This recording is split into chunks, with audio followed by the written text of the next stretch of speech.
nuclear weapons are about you. So we've partnered with the Red Cross and Red Crescent movement to explore what would really happen if a nuclear weapon were detonated in a major city today. Not nuclear war, just one explosion.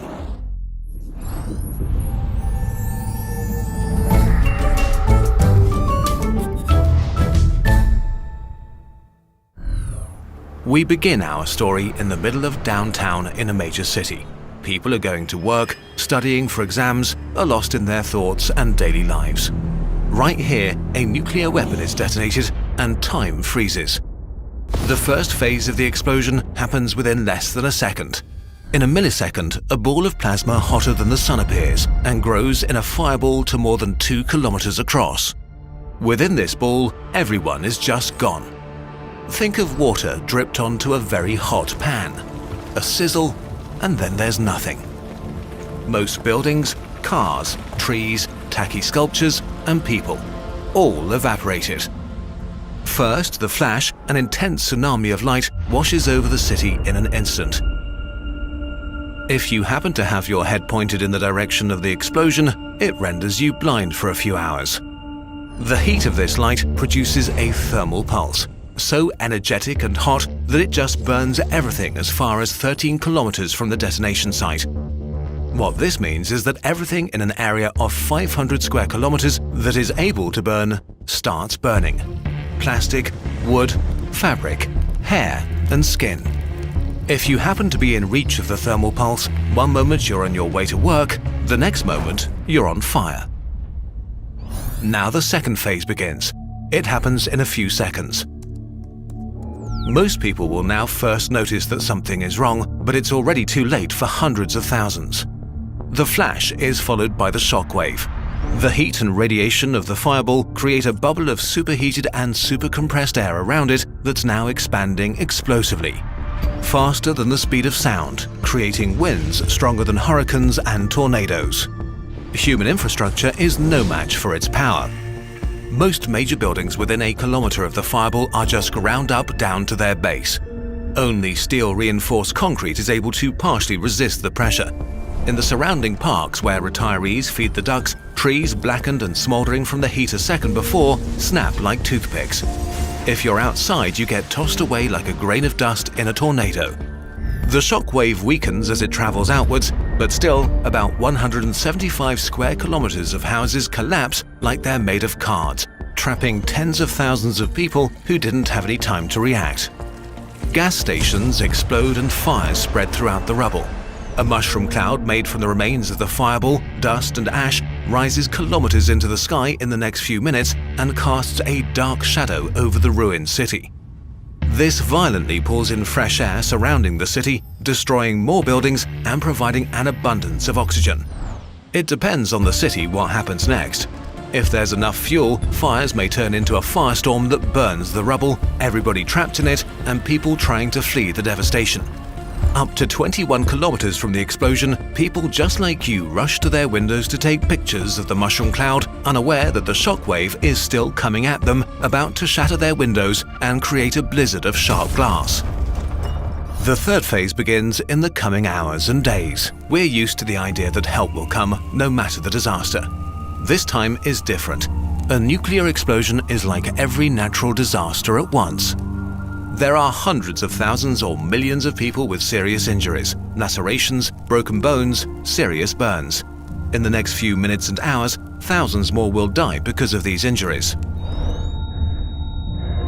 Countless people are trapped in collapsed buildings like in earthquakes, or blinded by the flash, deaf from the blast wave, and unable to flee through streets impassable with rubble and debris. They're terrified, confused, and don't know what's happened to them or why. Most likely, many hospitals have been leveled along with all the other buildings, and most medical professionals are either dead or injured along with everyone else. The survivors lucky enough to have been in metro tunnels or standing in the right place to be unburned and unhurt won't have truly escaped harm yet. Depending on the type of weapon, where it explodes, and even the weather, an awful black rain can begin, with radioactive ash and dust descending on the city, covering everything and everyone. The invisible, malicious, silent horror of radiation takes its turn. Every breath carries poison to the lungs of the survivors. Over the coming days, the people who receive the highest doses of radiation exposure will die. There will be no help, not for hours or maybe even days. Civilization doesn't operate when there is a total breakdown of infrastructure. Roads are blocked, train tracks warped, runways cluttered with rubble. No water, no electricity, no communication, no stores to replenish supplies from. Help from surrounding cities will have a hard time entering the disaster zone, and even if they can, the radioactive contamination will make it risky to get too close. After a nuclear attack, you're on your own. So, bit by bit, people emerge from the rubble, on foot, contaminated with radioactive fallout, carrying what little they may have left. They are slow, in pain, traumatized, and they all need food, water, and medical treatment fast. And the damage done by a nuclear weapon doesn't end when the fires burn out and the smoke clears. The hospitals in the neighboring cities are under-equipped for a disaster of this scale and overwhelmed with tens or hundreds of thousands of patients with serious injuries. In the weeks, months, and years to come, many of those who survived will succumb to cancers like leukemia. The reason no government wants you to think about all this is because there is no serious humanitarian response possible to a nuclear explosion. There's no way to really help the immediate victims of a nuclear attack. This is not a hurricane, wildfire, or earthquake, or nuclear accident. It is all of these things at once, but worse. No nation on Earth is prepared to deal with it. The world has changed in the past few years, with world leaders again explicitly and publicly threatening each other with nuclear weapons. Many experts think the danger of a nuclear strike is higher than it has been in decades. Governments tell their citizens that it's good that we have nuclear weapons, but it's bad when anyone else gets them. That it's somehow necessary to threaten others with mass destruction to keep us safe. But does this make you feel safe? It only takes a small group of people with power to go crazy or rogue, a small misstep or a simple misunderstanding to unleash a catastrophe of unimaginable proportions. Exploding stuff in videos is fun. Exploding things in real life, not so much. There is a solution though. Eliminating all nuclear weapons and vowing never to build them again. In 2017, almost 2/3 of all the world's countries, supported by hundreds of civil society organizations and the International Red Cross and Red Crescent movement, agreed to prohibit and eliminate nuclear weapons. It's not about who has nuclear weapons and who doesn't. The weapons themselves are the problem. They are deeply immoral and an existential threat to all of us. No matter what country you come from, no matter what political side you find yourself on, we need to demand that they disappear forever. This will not happen without pressure. If you want to be part of this pressure, there are things you personally can do too. Visit notonukes.org to learn more about nuclear weapons and what you can do about them.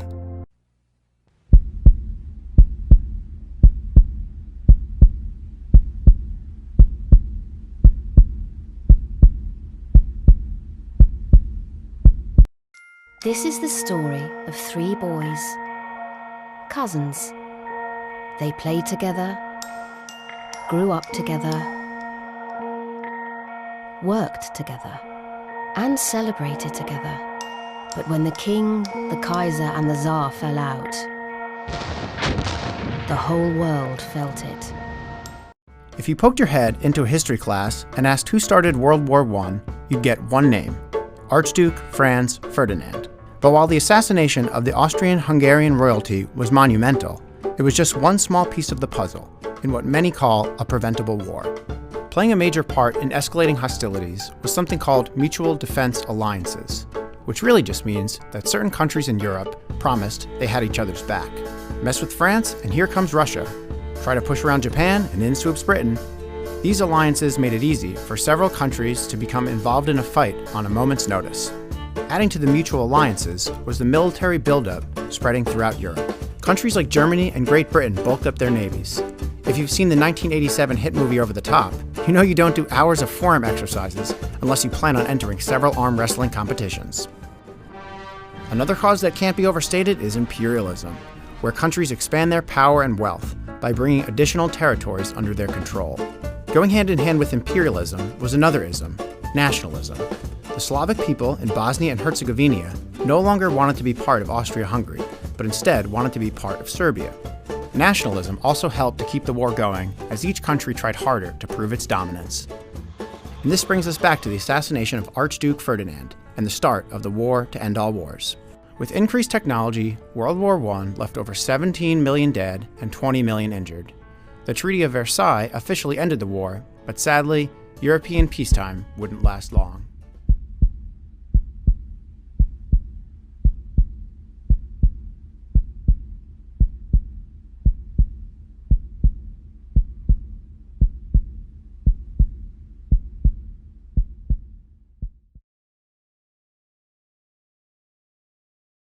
And make no mistake, the United States will defend every inch of NATO territory with the full force of American power. An attack against one NATO country is an attack against all of us. And the United States' commitment to Article 5 is sacrosanct. Russia-Ukraine conflict continues to intensify. Moscow has now issued a stern warning to Britain over its provocation of Kiev to launch strikes in Russian territories. Russia's defense ministry has warned on Tuesday of an immediate proportional response if Johnson's administration continues its direct provocation. The ministry cited UK's Armed Forces Minister James Heappey's recent statement that said that Britain will continue to support Ukrainian troops carrying out the retaliatory strikes in Russia. Heappey has called Kiev's alleged attacks on logistic sites near the Russian border towns as completely legitimate. The UK's Foreign Secretary Liz Truss, meanwhile, has urged the Western nations to double down their support for Kiev in this fight against Russia. During an address to the British Parliament on Tuesday, Truss said that countries now must supply offensive weapons instead of defensive ones in order to provide adequate backing to Kiev. For too long, there was a false distinction between defensive and offensive weapons. It became an excuse for some to drag their feet. That time has now passed. NATO allies are clear that we are delivering heavy weapons to Ukraine.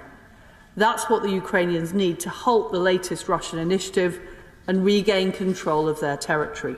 Russia has repeatedly accused NATO of creating a serious risk of nuclear war by arming Ukraine.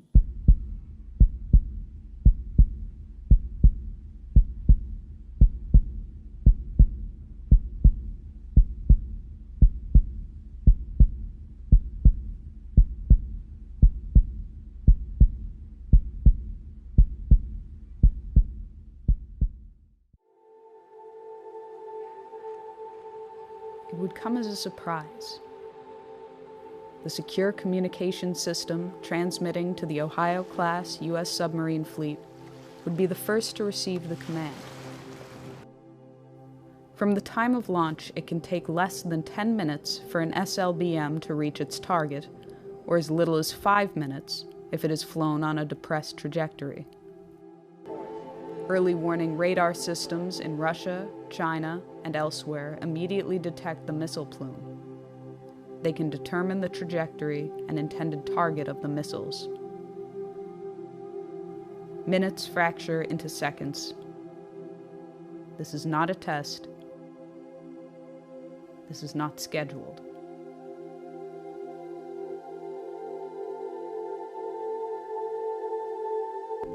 Russian nuclear command and control systems, carried over from the Soviet era, leave little time to opt out or delay a full-fledged response.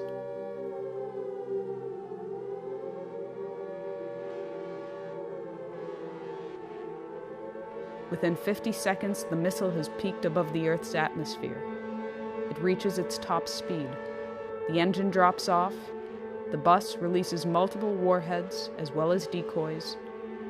The radar systems on the ground are overwhelmed and unable to differentiate the two when they are in post-boost phase.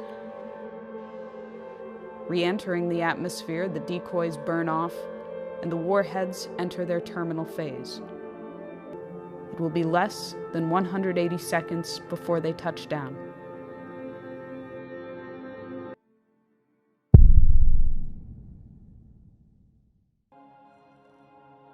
The flash was unimaginably bright. As the rain fell, the wind grew stronger and stronger. They all felt terribly thirsty, and they drank from the river. At once they were nauseated and began vomiting, and they retched the whole day. Others were also nauseated, probably because of the strong odor of ionization and electric smell given off by the bomb's fission. It was very crowded, and to distinguish the living from the dead was not easy, for most of the people lay still with their eyes open. You reached down and took a woman by the hands, but her skin slipped off in huge glove-like pieces. Those who had their faces upturned when the bomb went off, they were all in exactly the same nightmarish state. Their faces were wholly burned. Their eye sockets were hollow. The fluid from their melted eyes had run down their cheeks. Their mouths were mere swollen, pus-covered wounds, which they could not bear to stretch enough to admit the spout of a teapot. The smoke cloud and the absorption of residual particles plunges global surface temperatures. While a regional nuclear exchange could result in global surface temperatures decreasing by 2 degrees Celsius, a large-scale nuclear conflict could alter these temperatures by -7 degrees or more. In the depth of the last ice age, some 18,000 years ago, the temperature difference from today was -5 degrees.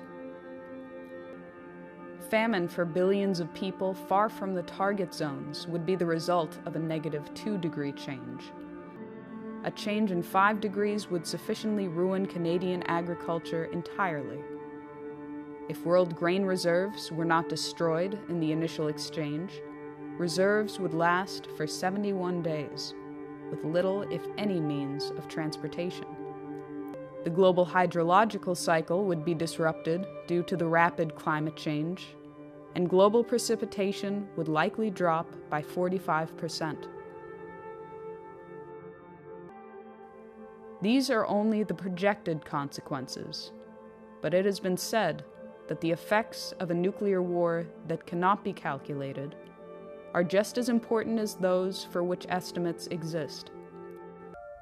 In the period of late 2011, U.S. President Barack Obama inaugurated a Pacific Century, or a Pacific Pivot, which expands U.S. military presence in the naval theaters of the Pacific and Indian Oceans. This expansion has been seen as an attempt to contain China and erode its regional sovereignty by building up a presence in bordering territories. China has responded to increased U.S. presence in the Pacific with the Area Denial Anti-Access Strategy, Chinese military measures to keep adversaries out of strategic territory bordering their country, in particular the East China Sea. As a response to what was seen as an Asia-Pacific arms race, Chinese press indicated that to improve its security, China would upgrade its nuclear weapon capability. They would also develop offensive nuclear-powered submarines with ballistic missile capabilities sufficient to break the interception capability of the U.S. missile defense system. In the spring of 2012, there was further warning that an overarching missile defense system would force China to change its long-held nuclear policy. That China would revisit its policy of no first use and, if threatened, would consider an offensive nuclear strike. Since the 2009 inauguration of the Obama administration, plans for the European phased adaptive approach have continued and escalated in spite of Russian offers of a joint ABM system. In May 2012, NATO announced that Phase 1 of that system was operational.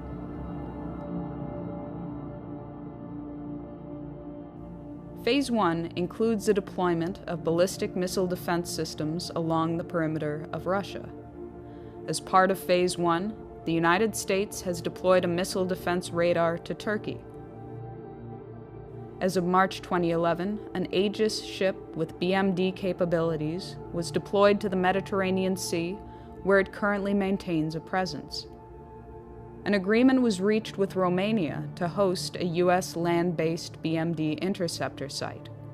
Agreements were also reached with Poland to host a similar site. The existing naval facility in Rota, Spain, also agreed to host 4 U.S. Aegis destroyers, each with BMD capabilities and equipped with Tomahawk missiles able to deliver both conventional and nuclear warheads. Responding to the inauguration of Phase 1, Chief of the General Staff of the Russian Armed Forces, General Nikolai Makarov, warned that while a joint U.S.-Russia development of a BMD system was an option that should be pursued, the continued buildup of a BMD system on Russia's border was seen as a threat to Russian security and a provocation. The military would, therefore, consider a preemptive strike against the sites from Kaliningrad using Iskander missiles, truck-mobile, nuclear-capable tactical missiles with a range of up to 400 kilometers.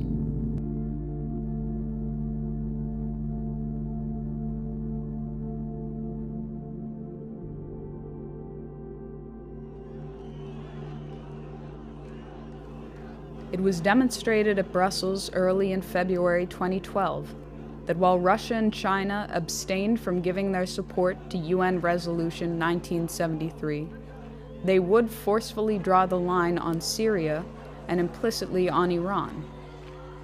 That future interventions or regime change operations in violation of the United Nations' professed commitment to defend the sovereignty of all independent states would no longer be tolerated and would be countered by force if necessary.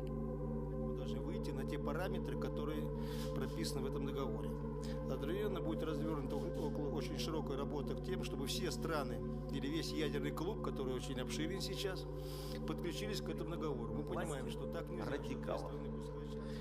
Я уже не говорю, что в какой-нибудь момент такие действия, которые подрывают государственный суверенитет, могут закончиться вполне себе такой полноценной региональной войной. И даже, никого не хочу пугать, с применением ядерного оружия. Only the United Kingdom, France, and the United States, among the NATO countries, maintain their own nuclear arsenal. France is believed to have a nuclear stockpile of 300 warheads. And Britain maintains a stockpile of 225 with 160 active nuclear warheads. Britain, France, and the United States, after their cooperative mission to eliminate the Libyan head of state, are currently the most emphatic to end the regime of Bashar al-Assad in Syria, despite the line drawn by Russia. This enthusiasm from the West has taken the form of openly arming barbaric opposition groups. They have claimed the right to enforce humanitarian intervention policies of the type championed by Iraq War architect Tony Blair. At the commencement of the August 1983 Erice Conference on the technological basis on which to build peace, Chairman Antonino Zikiki spoke of the consequences to humanity and the planet as a whole if a personality came on the scene foolish enough to provoke a worldwide thermonuclear confrontation. He warned that in history, fools have never been lacking. Sooner or later, in 10, 20, or maybe 100 years, a fool will come forth. When the fool appears on the scene, mankind will find itself with hundreds of millions of dead, with the ozone layer destroyed by 50%, with the average temperature of the planet lowered by at least 7 degrees, with an enormous amount of radioactivity about, and with mountains of ashes instead of the vast treasures accumulated in centuries of laborious and intelligent activity in all parts of the world. When dealing at the level of thermonuclear war, these decisions ultimately fall to the personalities of the heads of state involved. If you live in a city that has a military base, there's a missile that's aimed at you right now. If you live in a city that has an important industry, a major university, a large airport, an oil refinery, or oil storage facilities, there is a hydrogen bomb that's aimed at you right now. We live in a perilous era. There are 15,000 nuclear weapons on the planet, and the 9 nuclear weapon states are in conflict with each other. The United States and North Korea, NATO and Russia, India and Pakistan. We're just one misunderstanding, one mistake, or one fanatic politician away from a nuclear conflict. In the Second World War, fleets of hundreds or even 1,000 airplanes were used to bomb a single city. But with the invention of the atomic bomb, only one airplane and one bomb was needed. The Enola Gay carried one atomic bomb with the power of 15,000 tons of TNT. And when it dropped that bomb on Hiroshima, Japan, 100,000 people died. Over time, even more powerful bombs were built, hydrogen bombs. This 1960s airplane carried 5 hydrogen bombs, the red and white things there, and had the power of 500 Hiroshima bombs. And of course, the United States and Russia don't just use airplanes. They have intercontinental ballistic missiles with hydrogen bombs on them. And they have nuclear submarines with missiles. A single Trident missile submarine can carry 100 hydrogen bombs with the explosive power of 1,000 Hiroshima bombs. Knowing the power of the bombs and their targets, we can understand the destructiveness and loss of life that might occur if these were ever used. Let us imagine, for example, that the United States attacks Pyongyang, North Korea, the capital, with the smallest bomb carried on a Trident missile submarine. 500,000 people, about the population of Sacramento or Baltimore, would die. Nuclear weapons kill people in 4 different ways. In this orange circle, there's a shock wave so powerful that it knocks down concrete buildings and kills everyone within that zone. In the red circle, there's radiation that's released from the atomic bomb as it fissions. The radiation would kill 50 to 90% of the North Koreans over the next few weeks. In this green circle, the shock wave continues out with enough power to knock down residential buildings. And in this yellow circle, 6 miles in diameter, there's a blast of light so bright that if your skin was exposed, you'd get 3rd-degree burns, which can be fatal. And flammable things like leaves, newspapers, and your clothes would burst into flames. And of course, if we attack North Korea, they're likely to attack us back. If they use the same sized weapon that we used, and they've already tested one like this, they could kill 150,000 people in this 6-mile diameter circle in Denver. And these terrifying scenarios I'm talking about are just if each side uses one nuclear weapon. But Russia and the United States each have 4,000 strategic nuclear weapons. That's enough to attack each city with more than 100,000 people in each country with 10 atomic bombs. In a war like that, 400 million people would probably die on the planet, in China, in Russia, in Europe, and in the United States. But wait, that's not all. I've just been talking about the damage near ground zero. And that's all the military considers in their war plans. But there will be collateral effects. Remember the dinosaurs? It was a burning forest that killed 3/4 of the species we know about on the planet. And the same would happen after a nuclear war. Cities would catch on fire and burn. It's this damage, the damage the military doesn't even consider, the damage that's just thought of as an accident that might destroy human civilization.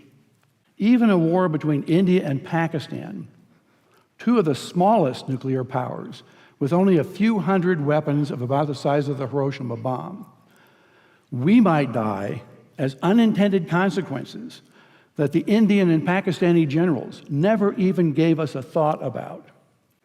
My colleagues, Luke Oman and Alan Roebuck, calculated the spread of smoke after a war between India and Pakistan. It only takes about 2 weeks for the smoke to cover the entire Earth. And it would rise to altitudes between 20 and 50 miles above the surface. At those altitudes, it never rains. The smoke would stay there for years. This farmer may be in Europe or in the United States, but many thousands of miles from Pakistan and India, is looking at the smoky sky above him and down at the crops that have died in his field from lack of light and cold temperatures.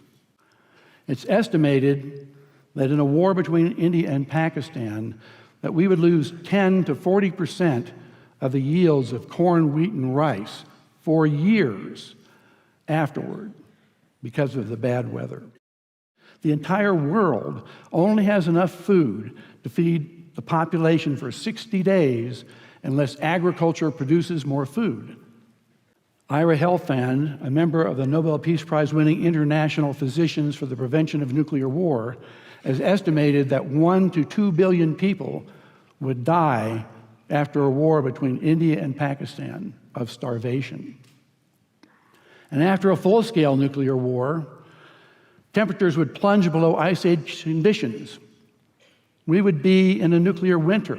No crops would grow.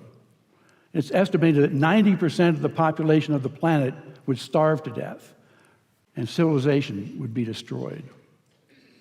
And no one would be safe.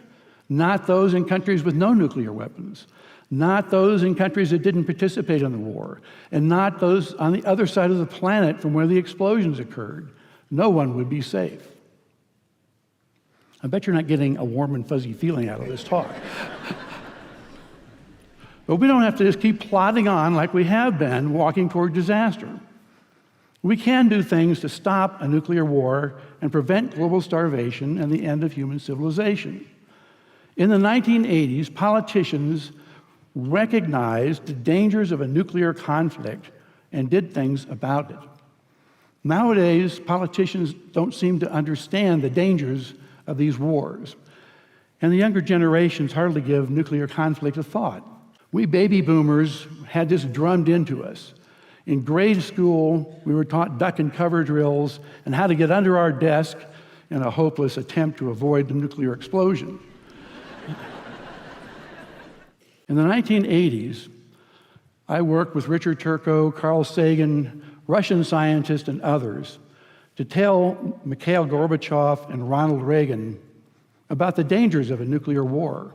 We told them a nuclear war would cause a nuclear winter that could end civilization as we know it. And they listened.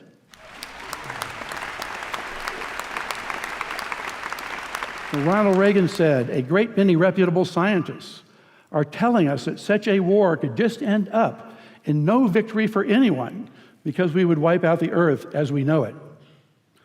And Mikhail Gorbachev said, models made by Russian and American scientists show that a nuclear war would result in a nuclear winter that would be extremely destructive to all life on Earth. The knowledge of that was a great stimulus to us, to people of honor and morality, to act in that situation. In September of 2017, the United Nations passed a resolution banning nuclear weapons, like landmines. Chemical and biological weapons have been banned. Unfortunately, the nuclear weapons states want to ignore that ban and just plod on like they have been. It's up to us to wake them up before they sleepwalk into a nuclear disaster. And what will happen if, like every other war we have ever fought, it does not go as planned and expands? And you should ask your politicians to stop launch on warning. In launch on warning, the American president can launch nuclear-armed missiles within minutes without consulting anyone, using the nuclear football, which is carried everywhere the president goes by a military officer. In 1968, the United States and 190 other countries signed the treaty to prevent the proliferation of nuclear weapons. In that treaty, we promised to build our nuclear arsenals down to zero as soon as we could. We need to keep that promise. All of our lives may depend on it. Thank you. Since then, nuclear weapons have almost been used many times because of malfunctions, mishaps, false alarms, and misunderstandings. In 1995, for example, a research rocket launched to study the Northern Lights was mistaken for a nuclear missile and led the world to the brink of destruction. We know a nuclear explosion would lead to a catastrophe of unimaginable proportions. Yet the risk that nuclear weapons are used is higher today than it has been in decades. Military incidences involving nuclear states and their allies are happening more and more often, and states are making explicit threats to use nuclear weapons. Agreements to eliminate existing arsenals are being abandoned as new nuclear weapons are being developed. We are on a dangerous path towards a new nuclear arms race. At the same time, digital technologies that now control nuclear weapons could be hacked to issue a false warning of an impending attack, or even worse, access the launch codes. The official line is that having nuclear weapons keeps us safe, yet the reverse is true. As long as nuclear weapons exist, there is a risk they can be used. All states must join the Nuclear Ban Treaty now and bring the nuclear weapons era to an end.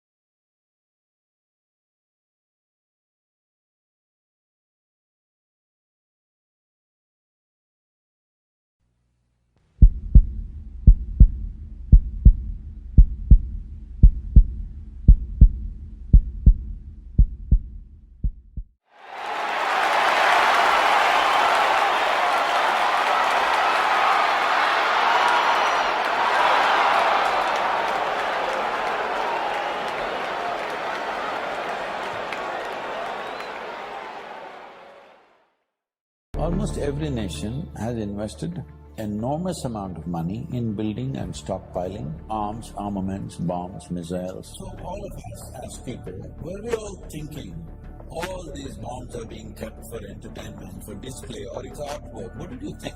One day it will be used. The question is on whom?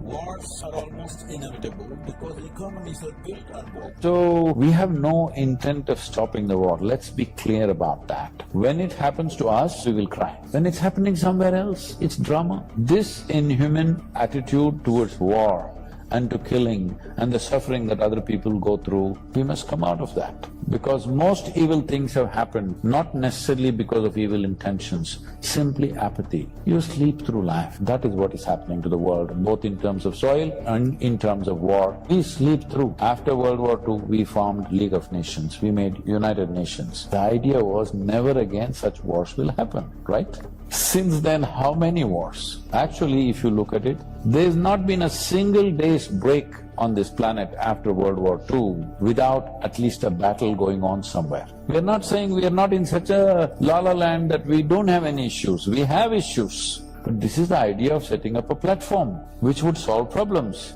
We pushed it to the side and doing what we want. So how do we wake up? First thing is, within your hearts, your anger and hatred must go. I must tell you this. А вы, в свою очередь, вешаете своему населению. И люди не чувствуют опасности. Вот меня что беспокоит. Ну как мы не можем понять? Мы тащим мир вообще в совершенно новое измерение. Вот в чем проблема. Делают вид, что как будто ничего не происходит. Но я не знаю даже, как достучаться. And I say this, our country's in trouble. Something has to happen. And if it doesn't happen, and if we don't have smart leadership, you're going to end up with no world. The world is going to be blown to pieces. We have stupid people now running our country. The world is going to be blown to pieces. What are you thinking about? If the nuclear bomb were to explode right now, what would you choose? Live or die? Live? Yeah, because if I died, then there would be a lot of things I couldn't do anymore. I'd never see my family again. I'd miss the sun on my face. I'd never eat my favourite food again. Never travel. Never be in love. I wouldn't live. What about you? What would you choose? Live or die? Die. Because if I survived, I wouldn't be able to do a lot of things anymore. I'd never see my family again. I'd miss the sun on my face. I'd never taste my favourite food again.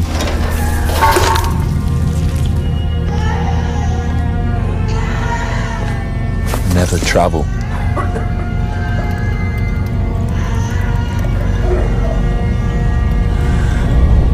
Never be in love.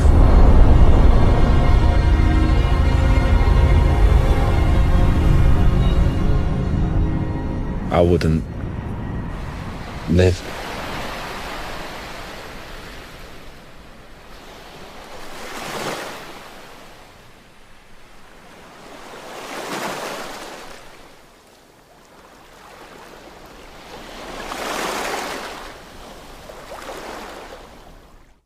The United Nations was founded so that we would never forget the crimes of great power.